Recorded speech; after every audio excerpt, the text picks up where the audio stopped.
So every civilization in the world has myths and legends. They all do 10, 100,000 years back, they all have their own series of myths and legends. I've done my research on this, I've always had an interest in this, so I decided to dive down into it. And basically, it comes down to about three things where what all myths and legends, that's their goal. Their goal is to explain natural phenomenon, to warn and pass down knowledge, and to distract and entertain the people that are listening to the stories. So it's all about those three reasons. And another, to push this fact, I'm going to continue. So myths and legends are there to explain. And this quote by Joshua J. Marr in his 2017 report called Mythology, he explains that myths are part of human culture and that they're there to explain natural phenomena. And this guy's a freelance writer, he's a scholar, he was a co-director on making an ancient history encyclopedia, he knows his stuff. So he spoke on this, said that's their goal in culture. Myths and legends, that's what they do. They explain natural phenomena. It's a large part of what they do.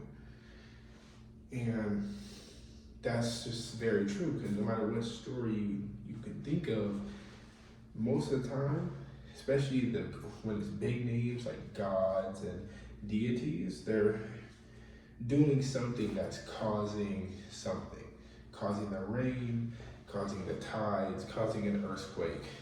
That's how they go.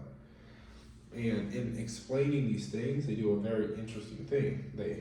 As they get the accounts and the facts to build up the story, they sprinkle enough truth in to have these stories act as warning bells to future generations.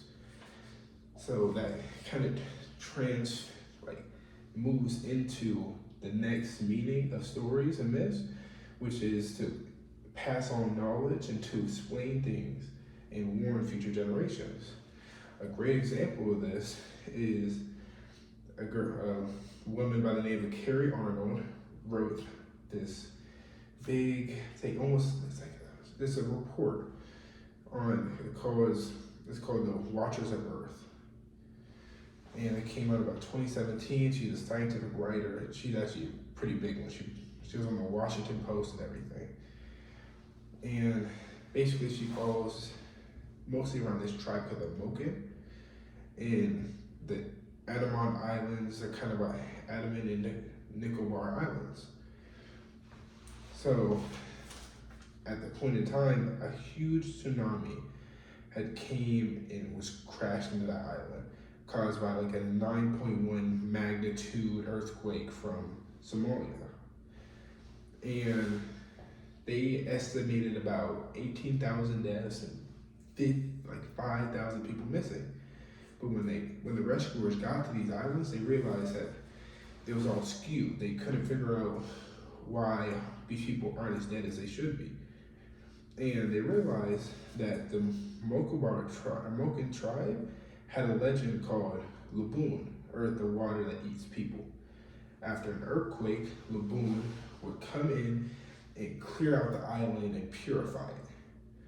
So the elders, after feeling the earthquake, went to a higher elevation in which they had a lot less casualties in the surrounding areas, like in South Nokobar, because most of the Moken tribe live in the Andaman Islands, and South Nokobar is an area mostly for outsiders and foreigners in which there were massive casualties because those people didn't have the heritage and the legends and myths to kind of save them in this situation. And then that also, it's just kind of interesting because Laboon obviously isn't real, but enough sprinkled truth is in there to warn the Moken tribe about the dangers, even though most of the story was to entertain and just to kind of keep people busy. Because another reason that legends exist is to distract early civilizations, because they didn't know a lot, and humans know lack of knowledge scares us very much. Joshua J. Marks says, again in his report Mythology, that at their base level, myths comfort by giving a sense of order and meaning to what can seem a chaotic world. So even if it wasn't true, by thinking they understood the world, early people had a larger sense of calm instead of having the world be just completely chaotic. By believing there were these spirits and deities controlling things, they believed they kind of had control over the world. And I think that's very important, because if you don't feel like you understand your world, you feel very lost and scared, and it's a dangerous world. And I think that kind of translates to the fact that people will always have stories, because you need to have stories. To maintain sanity, you gotta have stories. You really do.